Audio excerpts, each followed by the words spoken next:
Hello! Hello à tous! Bonjour. On a basculé sur la scène générale avec Victoire. Salut Victoire, comment vas-tu? Salut Mélissa, très bien. Ravie de rejoindre cette session du Content Summit et de l'animer. Bah, Victoire, c'est une habituée du Content Summit, hein, pour tous les gens qui nous rejoignent aujourd'hui. Je sais pas dans quelle session vous étiez avant, n'hésitez pas à nous le dire dans le chat. Est-ce que vous étiez avec Lisa où on a parlé ampleur branding, ou est-ce que vous avez plutôt parlé de budget com divisé par 10 et comment est-ce qu'on s'en sort?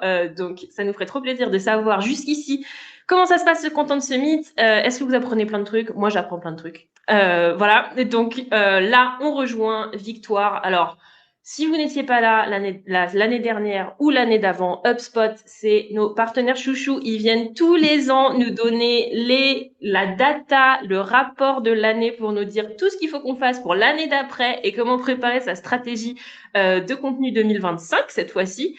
Nous, en tout cas, chez PlayPlay, je peux vous dire qu'on a utilisé le contenu de Victoire pour faire notre stratégie 2024. Donc, Bien. définitivement, faites bien attention à ce qu'elle va vous dire. Prenez des screenshots s'il le faut. N'hésitez pas à commenter dans le chat, à poser des questions. Jusqu'ici, je pense que vous avez bien compris. Il y a plein de questions qui reviennent.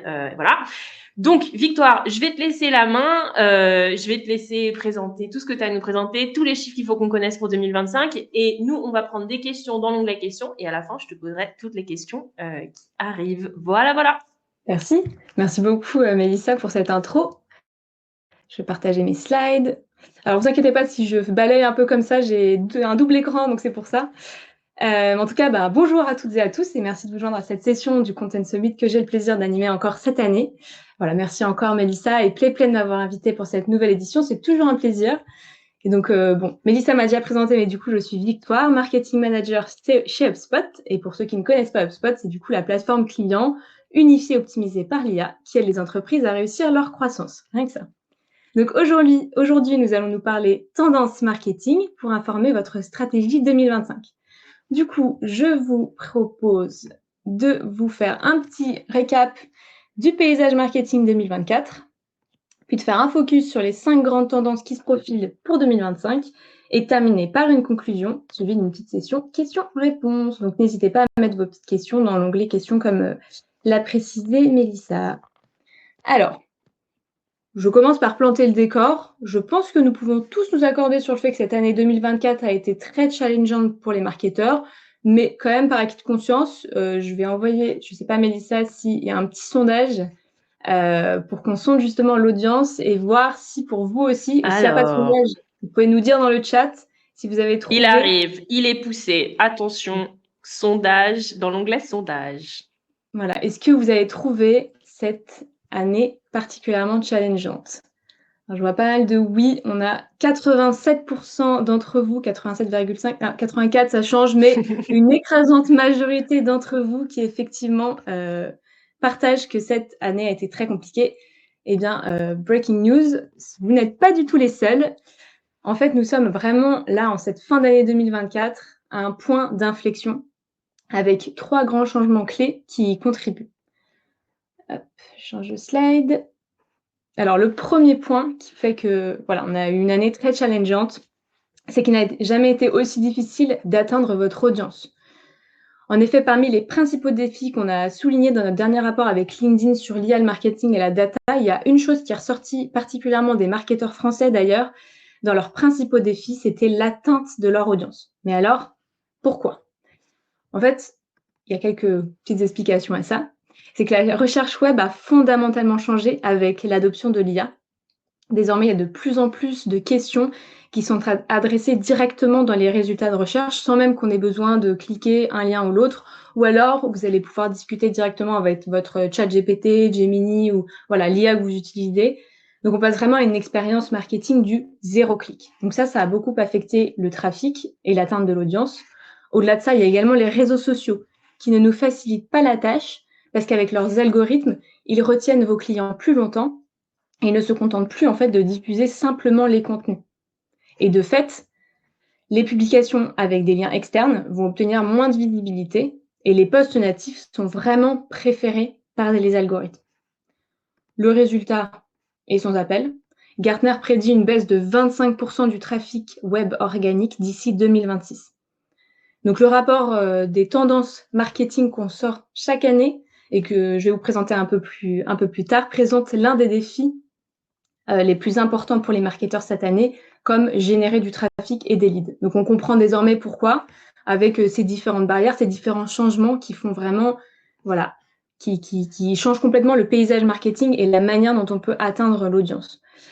Au-delà de ça, l'IA est aussi en train de changer le rôle des marketeurs en eux-mêmes. Alors bien sûr, c'est plutôt positif, puisque l'IA ne va pas remplacer du tout le marketeur, mais va vraiment devenir son assistant ultime, qui va permettre d'aller plus loin dans la création, l'innovation et dans la productivité. Et enfin, le troisième, étant donné que les parcours clients deviennent de plus en plus fragmentés et que les comportements d'achat des consommateurs évoluent, pour mieux, la manière en fait dont les marketeurs mesurent et exploitent leurs données est en train de changer pour justement mieux adresser ce parcours client et ses clients. Donc c'est pourquoi en 2025, il est crucial pour les marketeurs de faire évoluer leur stratégie pour continuer à croître. Et quoi de mieux qu'un petit décryptage des tendances justement pour mieux identifier les stratégies gagnantes pour l'année à venir. Donc voilà, le tableau est posé, voilà, vous avez vu le paysage 2024, dans quoi est-ce qu'on s'est inscrit? Et donc là, maintenant, on va pouvoir vraiment se concentrer sur les tendances marketing 2025, les stratégies gagnantes à mettre en place. Donc pour cela, je me suis appuyée sur ce fameux rapport sur l'état du marketing en m'intéressant, voilà, tout particulièrement aux tendances qui génèrent le plus de ROI, ce qui a été, c'est l'angle que j'ai pris pour sélectionner les tendances que j'allais vous proposer. Je vous ai mis un petit QR code ici si jamais vous voulez le télécharger et je sais que PlayPlay va aussi vous le relayer. Donc pas de panique, une fois qu'on passera à la slide suivante, vous aurez toujours accès à ce rapport qui vous sera communiqué. Donc là, on voit qu'en tête du classement, nous avons la vidéo. Bon, c'est sans doute une surprise pour personne. C'était déjà la star des tendances 2024 si vous étiez à l'édition du Content Summit de l'année dernière. La vidéo garde la première place des tendances 2025 avec le ROI le plus important et qui affichera la plus forte croissance en 2025. Donc aujourd'hui, on est dans un paysage marketing où il est de plus en plus difficile d'être visible avec la saturation des canaux digitaux. Et la vidéo est vraiment la manière dont vous pouvez tirer votre épingle du jeu. Il y a un côté très immersif à la vidéo verticale avec l'usage des mobiles, etc.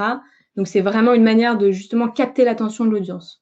Et les marketeurs aujourd'hui misent davantage sur TikTok, YouTube, Instagram, justement pour s'adresser à une audience grandissante qui privilégie les plateformes de vidéo aux moteurs de recherche pour leur recherche et leur interaction avec les marques. C'est ce qu'on a vu en introduction, justement. Et c'est ce qui fait qu'aujourd'hui, on a moins de trafic sur les sites web. Mais alors, au-delà de ça, pourquoi la vidéo courte et verticale est-elle plébiscitée? En fait, ce format répond vraiment à la majorité des nouveaux codes qui ont émergé et maintenant qui se sont complètement popularisés avec l'essor de TikTok, les Reels Instagram, les Shorts YouTube, etc. Ça va être donc deux choses, la rapidité et l'authenticité. Donc la rapidité parce qu'on sait que la durée moyenne d'attention des individus, elle se réduit de plus en plus. Et ça va être facilité justement par ces plateformes des réseaux sociaux comme Instagram et TikTok qui ont justement vraiment popularisé et démocratisé la vidéo verticale. Aujourd'hui, 83% des spécialistes marketing considèrent qu'une vidéo courte et optimale doit durer moins de 60 secondes. Donc c'est vraiment extrêmement rapide. On est loin des longs reportages et des grandes vidéos sur YouTube. L'authenticité, donc d'autre part, l'accessibilité de la création de ces contenus directement sur les applications des réseaux sociaux ou via des solutions simples comme PlayPlay, en fait un format très populaire. Il est extrêmement facile de créer une vidéo aujourd'hui sur les réseaux sociaux. Donc c'est probablement pour cette raison d'ailleurs que la vidéo représente la tendance marketing la plus rentable pour les entreprises. Elle se distingue d'ailleurs par son caractère spontané qui favorise l'établissement de liens authentiques avec les utilisateurs des plateformes. Là, je vous avais mis par exemple un petit exemple du compte Instagram Choose, voilà, où il crée du contenu pour présenter différentes marques et ça va être toujours avec une petite mise en scène pour que ce soit sympa, authentique, spontané. Et tout de suite, les gens vont pouvoir un peu plus se projeter, un peu plus être en confiance et un peu plus justement s'engager avec ce contenu. Et donc ça, les marketeurs l'ont bien compris, puisque là, je vous ai mis une petite stat. 30% des spécialistes du marketing qui n'utilisent pas encore les vidéos courtes se lanceront en 2025. Et cette année 2024, un quart des spécialistes du marketing comptaient investir davantage dans les vidéos courtes par rapport à tout autre format. Et encore plus de la moitié d'entre ceux qui utilisent la vidéo courte leur consacreront un budget plus conséquent. Donc j'espère que la vidéo fait partie de votre stratégie pour 2025. Ou alors, vous faites partie de ces 30%, j'espère, et vous pourrez justement tirer parti de ce levier marketing très, très prometteur. Tendance suivante, les réseaux sociaux. Donc là, je vous ai mis 2 petits graphes qui mettent en avant les plateformes de réseaux sociaux qui génèrent le plus de ROI et qui sont les plus utilisées. Donc, on voit qu'il y a une corrélation entre le ROI et les plateformes les plus utilisées. Donc, c'est en top, on a Facebook, Instagram, YouTube et TikTok. Et d'ailleurs, c'est intéressant de voir que ce sont aussi des plateformes qui donnent la part belle aux vidéos verticales. Bon, certes, Facebook n'est pas forcément le réseau social le plus porté sur la vidéo, mais il y a quand même un onglet aussi immersif avec la vidéo. Et au-delà de ça, de toute façon, Facebook, c'est un peu le dinosaure des réseaux sociaux avec le plus grand nombre d'utilisateurs. Alors attention, je vous liste là tous les réseaux sociaux, mais je ne dis pas qu'il faut miser sur tous ces réseaux sociaux. Parce qu'en 2025, il est justement important de construire une stratégie marketing cohérente autour de réseaux sociaux les plus pertinents pour votre marque, c'est-à-dire les réseaux sociaux sur lesquels vous retrouverez votre audience cible. Bon, les réseaux sociaux deviennent, pourquoi est-ce que je vous en parle? Parce que ça devient vraiment un canal de plus en plus stratégique pour atteindre votre audience. Bon, d'abord, on l'a vu en intro, tout est fait pour garder l'utilisateur sur la plateforme. Les nouveaux algorithmes, la tendance du zéro clic, le scroll infini. Bref, le temps passé sur les réseaux n'a jamais été aussi élevé. Bon, par ailleurs, les marketeurs ciblent de plus en plus les personas qui ont grandi avec Internet. Pour vous donner quelques chiffres, 74% des spécialistes du marketing souhaitent atteindre la génération X et la génération Y. La génération X, c'est la génération entre 1960, née entre 1960 et 1981. Et la génération Y, c'est la génération justement qui est née entre 1980 et 1995, en gros. Et il y a simplement 27% des spécialistes du marketing qui souhaitent s'adresser à ce qu'on appelle les baby boomers. Donc, c'est ceux qui sont nés sans Internet. Voilà, et on voit en fait ce persona qui a grandi en fait avec Internet. Et ben, il est présent sur Internet, et en plus de ça, on voit vraiment que du coup, les tendances sur les réseaux sociaux évoluent en fonction de cette nouvelle audience qui va s'attendre à retrouver votre marque sur les réseaux sociaux. Et de fait, la génération Y et Z découvre de nouveaux produits principalement sur les réseaux sociaux. Voilà, on voit que 31% des consommateurs utilisent les réseaux sociaux pour trouver des réponses à leurs questions aujourd'hui. On voit également qu'il y a une véritable vente sur les réseaux sociaux qui s'effectue, avec 17% des utilisateurs des réseaux sociaux qui déclarent avoir acheté un produit sur ces mêmes réseaux. 87% des vendeurs sur les réseaux sociaux affirment qu'il s'agit d'un canal efficace. Bien évidemment, quand on voit des statistiques pareilles, effectivement, on voit que c'est très intéressant.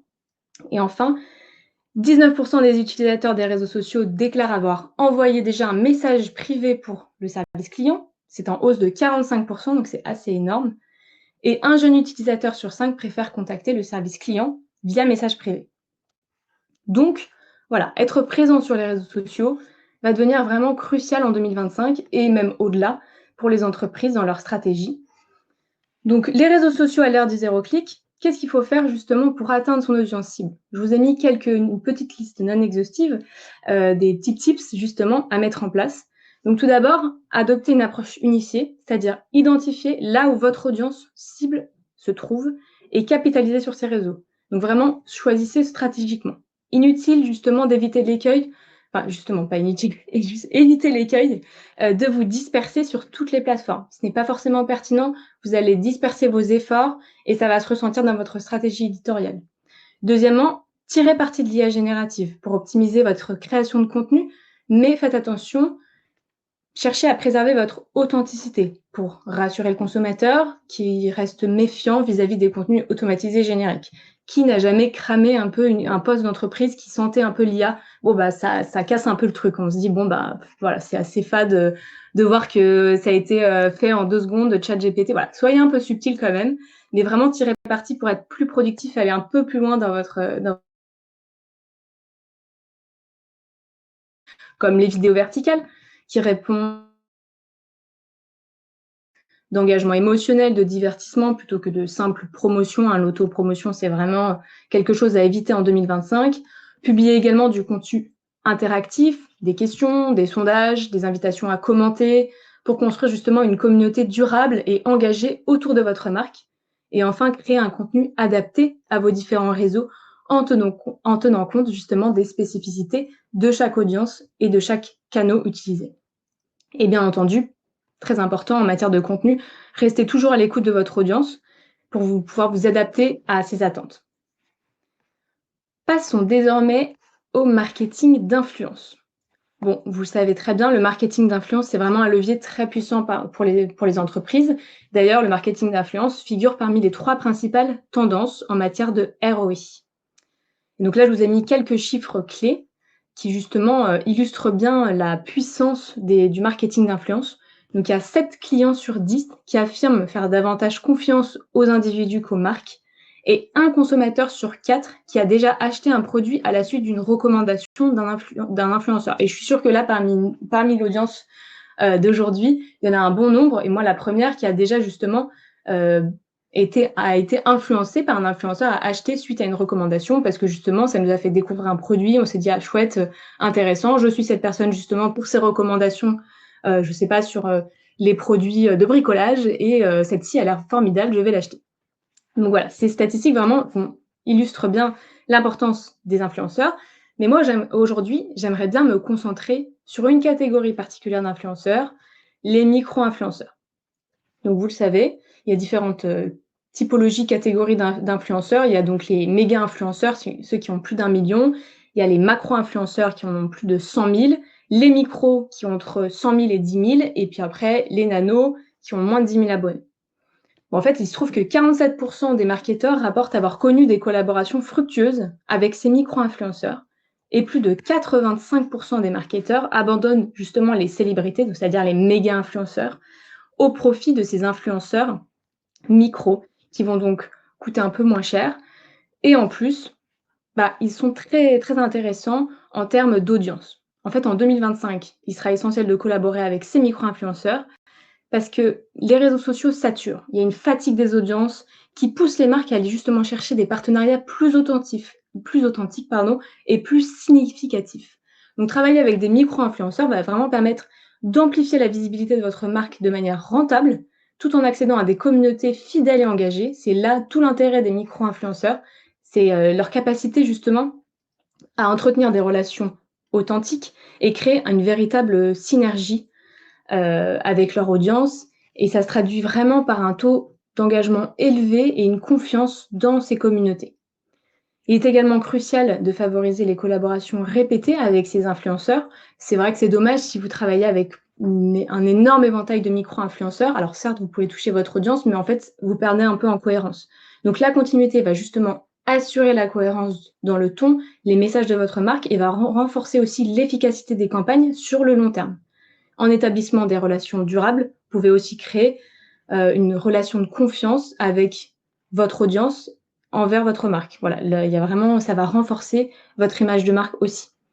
Enfin, bien entendu, il faut aussi identifier les influenceurs suivis par votre audience. Où est-ce que vous allez la trouver et justement miser sur eux pour aller approfondir également votre connaissance de cette audience et pouvoir répondre ensuite à ses attentes. Une stratégie aussi intéressante avec ces micro-influenceurs, c'est d'essayer de diversifier les types de contenus qu'ils vont, eux, utiliser. Il y a des micro-influenceurs qui ont une newsletter, un podcast, qui sont présents sur TikTok ou sur Instagram. Ouais, choisissez en fonction aussi de l'audience que vous souhaitez toucher et essayez de diversifier également les contenus. Voilà, cette stratégie de diversification vous permettra de toucher ce public plus large et vous pouvez aussi utiliser l'IA justement pour concevoir des campagnes toujours plus créatives et adaptées à vos objectifs.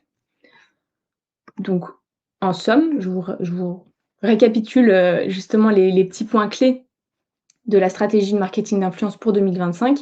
Moi, je vous conseille vraiment de miser sur l'authenticité en collaborant avec justement ces micro-influenceurs pour atteindre des audiences engagées, fidèles, d'établir des partenariats durables avec ces influenceurs pour garantir des résultats cohérents et d'asseoir votre crédibilité, de vous concentrer à l'aide de ces micro-influenceurs sur une compréhension approfondie de votre audience cible pour pouvoir ensuite personnaliser vos messages et répondre à leurs attentes.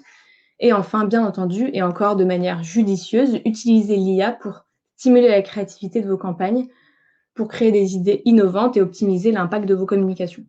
Alors là, j'ai ajouté un petit disclaimer d'ailleurs qui peut toucher, qui touche un petit peu toutes les tendances, parce que ce que je vous propose aujourd'hui, c'est quand même des tendances globales qui vont pas être personnalisées à vous, chacun d'entre vous aujourd'hui qui écoute cette présentation. En fait, votre stratégie doit toujours être la North Star, hein, l'objectif principal qui va vous permettre justement de définir les objectifs, les KPIs. Donc, moi, je vous conseille aujourd'hui de vous intéresser aux micro-influenceurs parce que je trouve que c'est très intéressant dans un monde assez saturé, où on est sursollicité par les publicités, justement d'aller miser sur ceux qui vont parler à votre audience sans qu'elle se sente agressée par une publicité. Maintenant, effectivement, si votre stratégie, c'est de la brand awareness, de faire un gros splash autour d'un lancement d'un produit, peut-être que travailler avec Lena Situation ou Squeezie, donc un méga influenceur, va être super intéressant.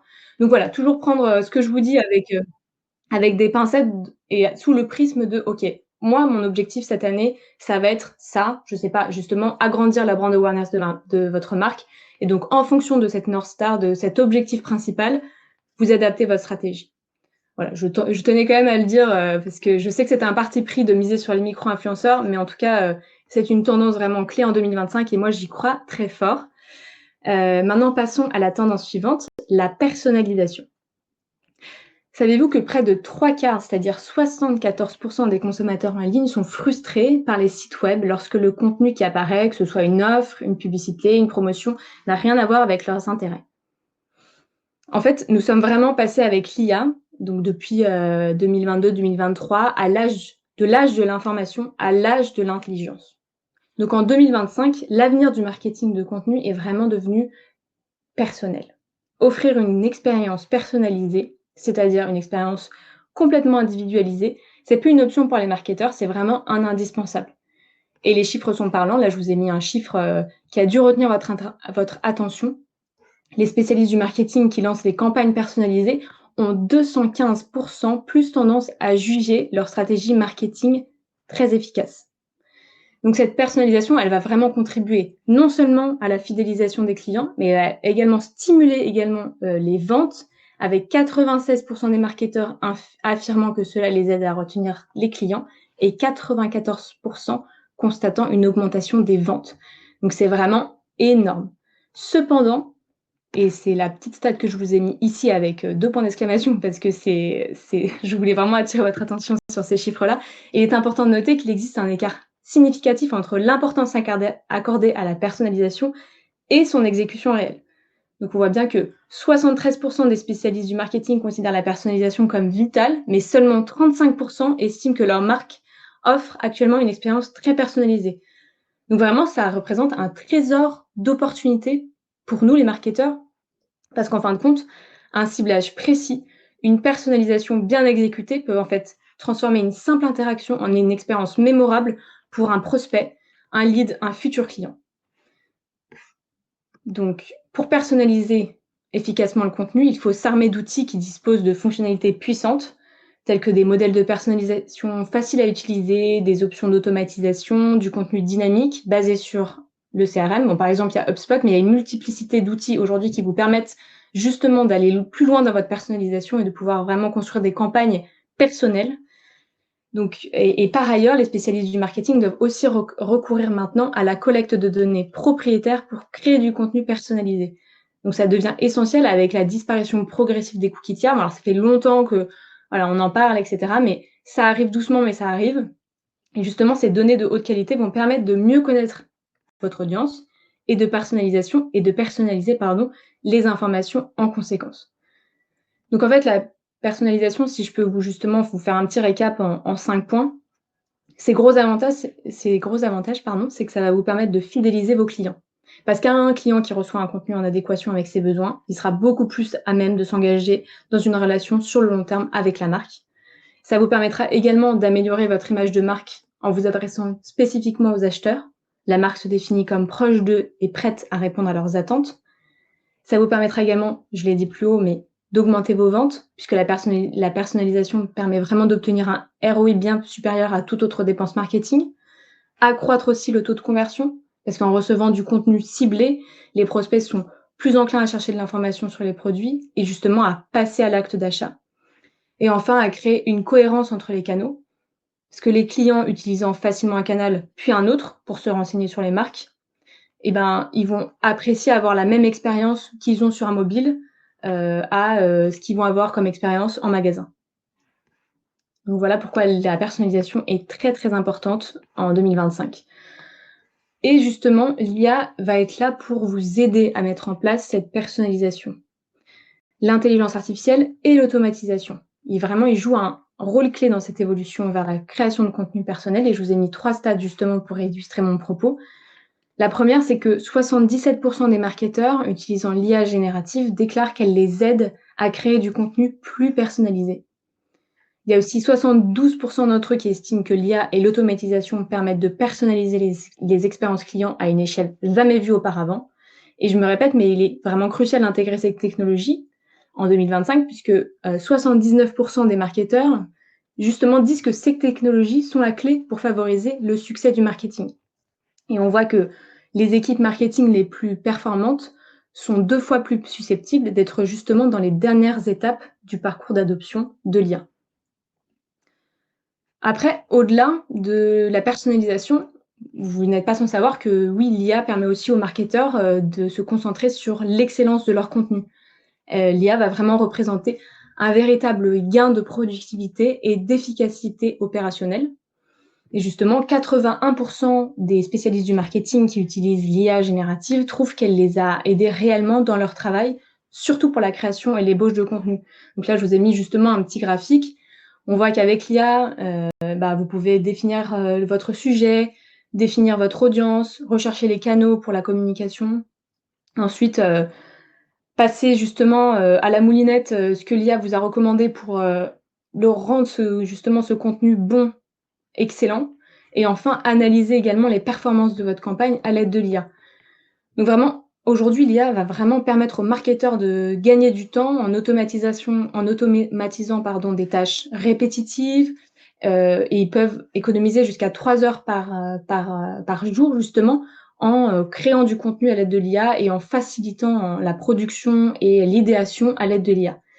Et 63% d'ailleurs des spécialistes du marketing pensent qu'en 2024, la plupart du contenu sera créé au moins partiellement par l'IA. Après, ici encore, je remettrai un disclaimer, donc je vous l'ai déjà dit un peu plus haut, mais il faut savoir utiliser l'IA de manière intelligente. L'IA, comme je le disais dans mes premières slides, elle est là pour augmenter le marketeur, mais elle ne le remplace pas.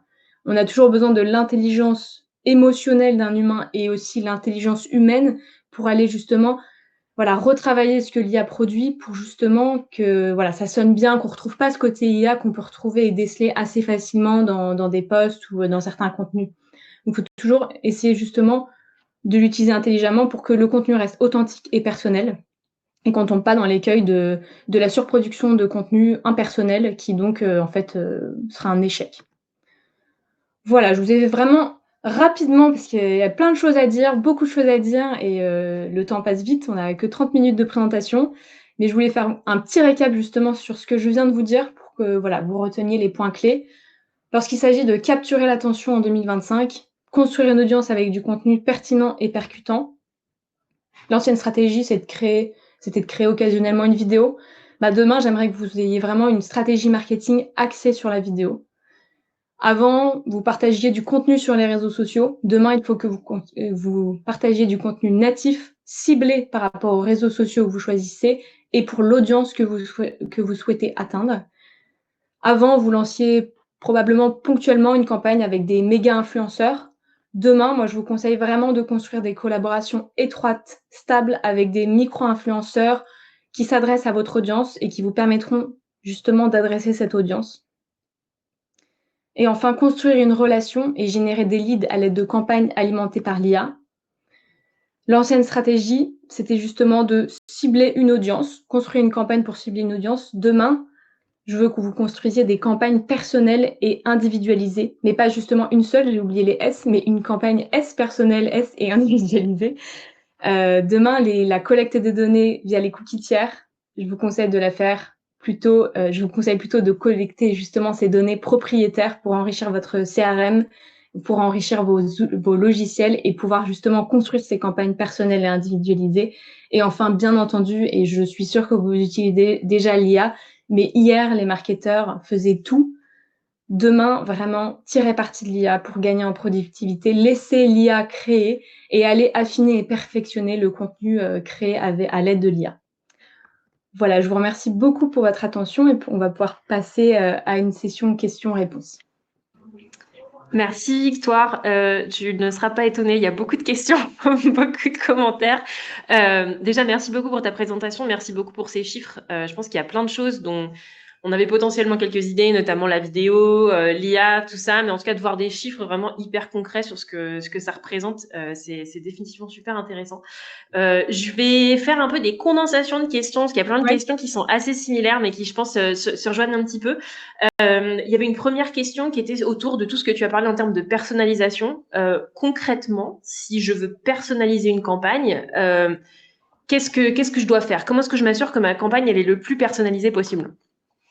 Alors, ce qui est très, très important dans la personnalisation, c'est déjà essayer de comprendre déjà quelle cible vous souhaitez atteindre. La personnalisation, on commence par ça, la définition d'une cible.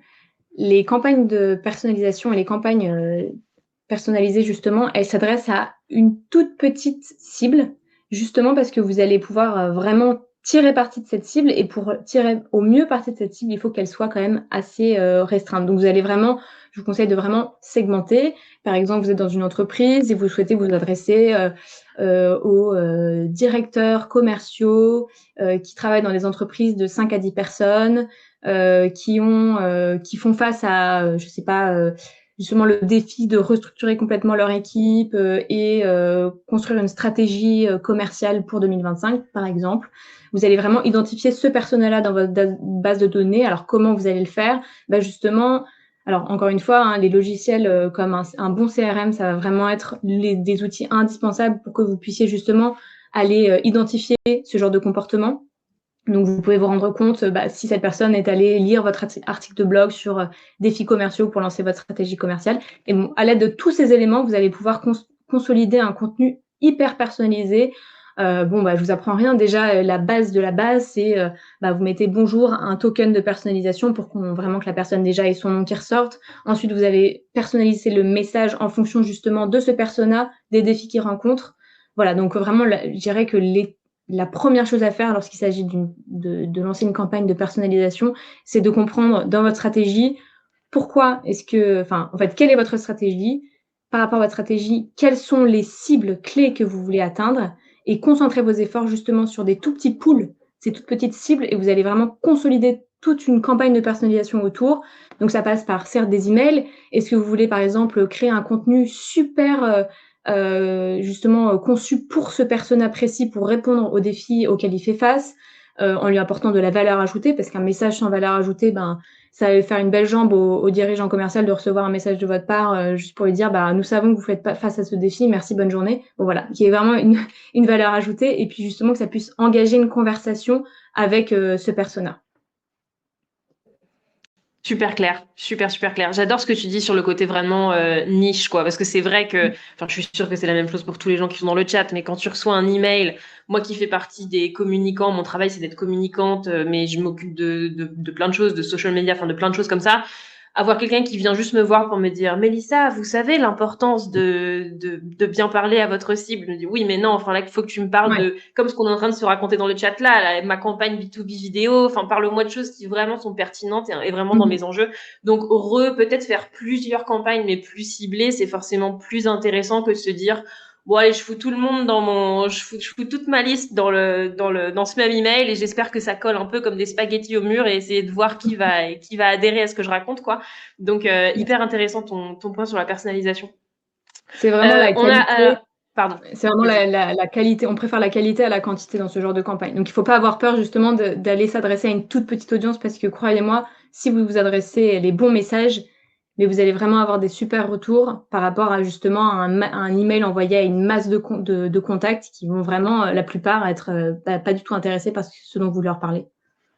Et puis c'est vrai pour tous les types de contenus en plus, parce que si on crée du contenu vidéo, si on crée du contenu sur les réseaux sociaux, si on crée du contenu de blog, bah, il vaut mieux faire des choses plus ciblées qui vont vraiment répondre aux intentions de recherche et d'engagement de nos audiences que faire des choses qui sont extrêmement vastes.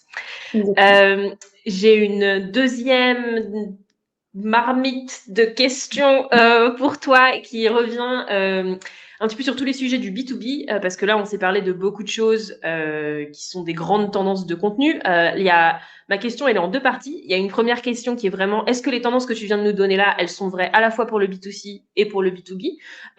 Et la deuxième question, ce serait plutôt, quels sont un peu les... Enfin, peut-être qu'on se la posera après. Tu sais quoi? On va se poser cette question d'abord et on posera l'autre question après. Est-ce que ces tendances que tu viens de nous donner, elles sont vraies pour les deux, le B2C et le B2B? Ouais.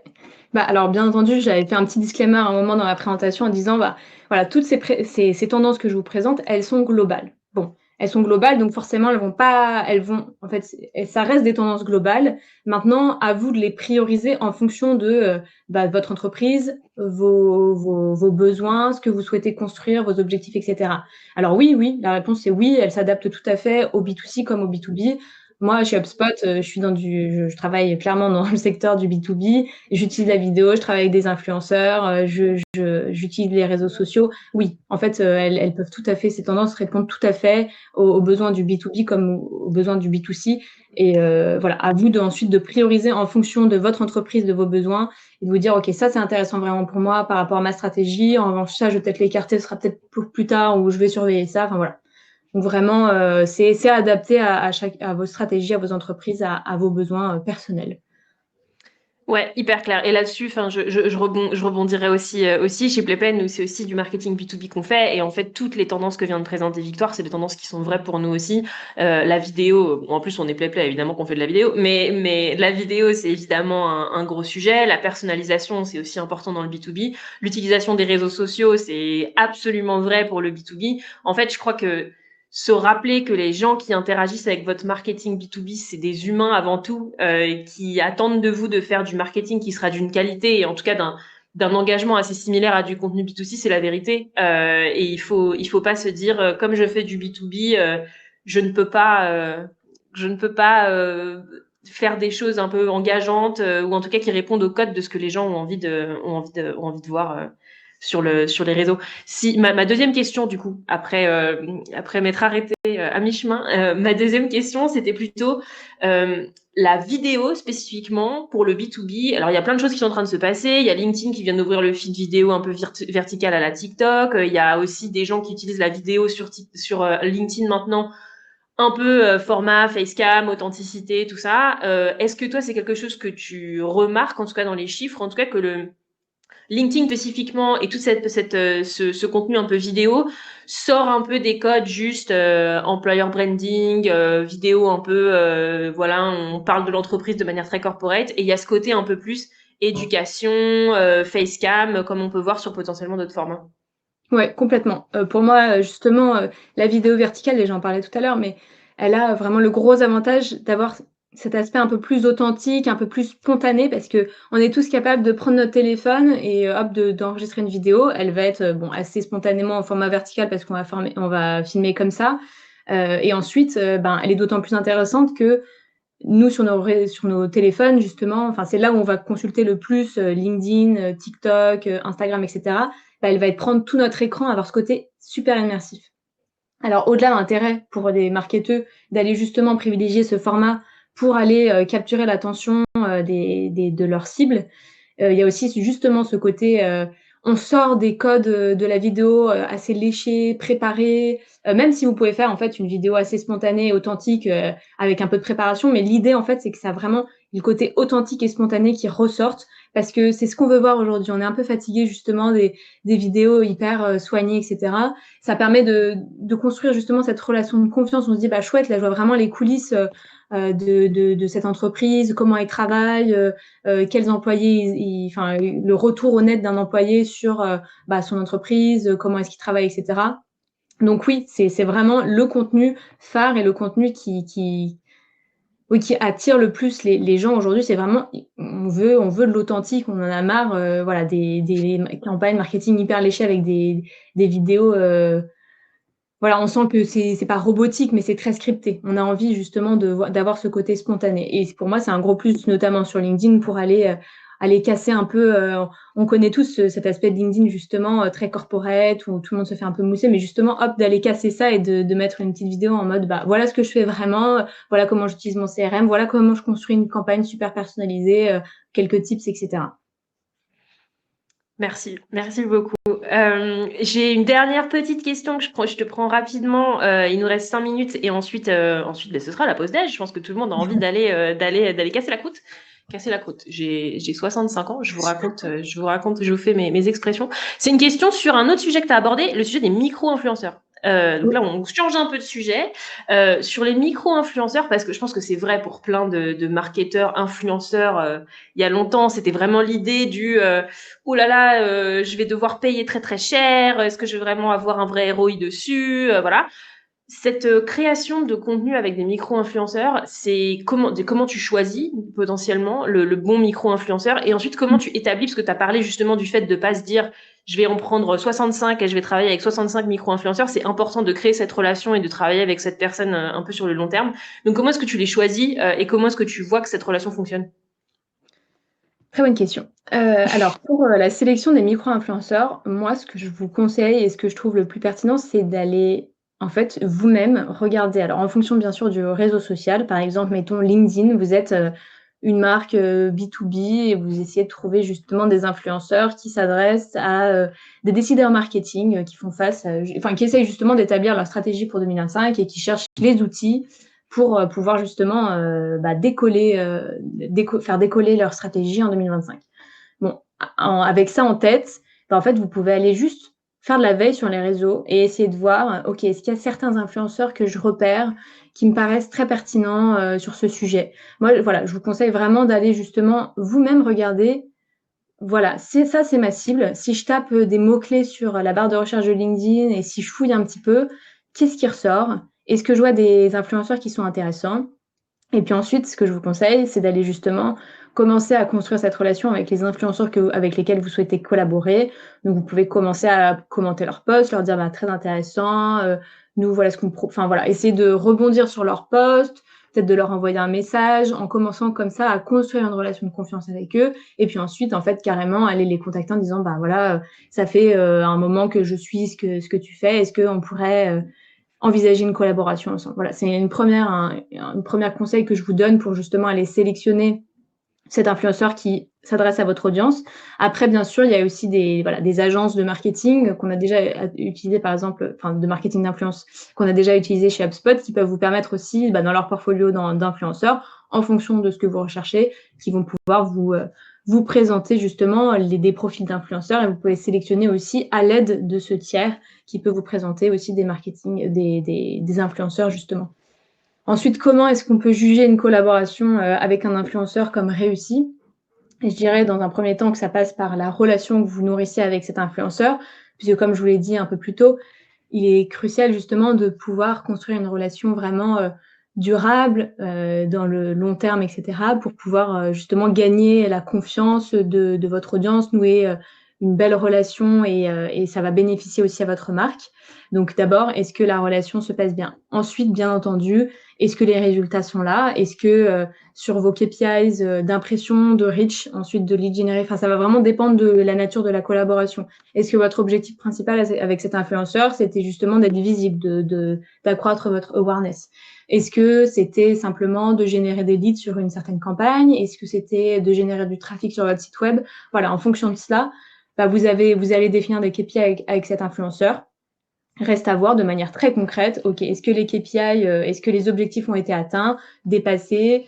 Voilà. Mais moi, je dirais qu'au-delà des KPIs, vraiment avoir une relation de confiance avec un influenceur, nourrir cette relation et pouvoir continuer ensuite la collaboration en donnant aussi de la liberté à l'influenceur. Enfin, voilà, vraiment avoir une relation très humaine. Ça va vraiment vous permettre aussi de créer du contenu, de laisser aussi à l'influenceur d'offrir ses suggestions parce que lui, c'est la meilleure personne, cette personne est la meilleure pour vous suggérer du contenu qui va être pertinent et dire: «Bah, je connais cette audience, voilà ce que je conseille de faire». Voilà, donc je dirais une relation stable et durable avec un influenceur. Et bien entendu, après, est-ce que les KPIs, est-ce que les objectifs ont été atteints? Super, merci Victoire. Il nous reste 25 secondes. Je vous remercie tous pour cette super matinée de Content Summit. On se retrouve à 13h25 avec Swile qui va nous parler de contenu B2B intéressant et qui engage. Et on va aussi parler des bouleversements SEO et comment s'assurer d'adapter votre stratégie de contenu. Victoire a touché un petit peu à ce sujet, mais on va en parler un petit peu plus après manger. Bonne app et on se retrouve tout à l'heure. Merci à tous. Merci beaucoup. Au revoir.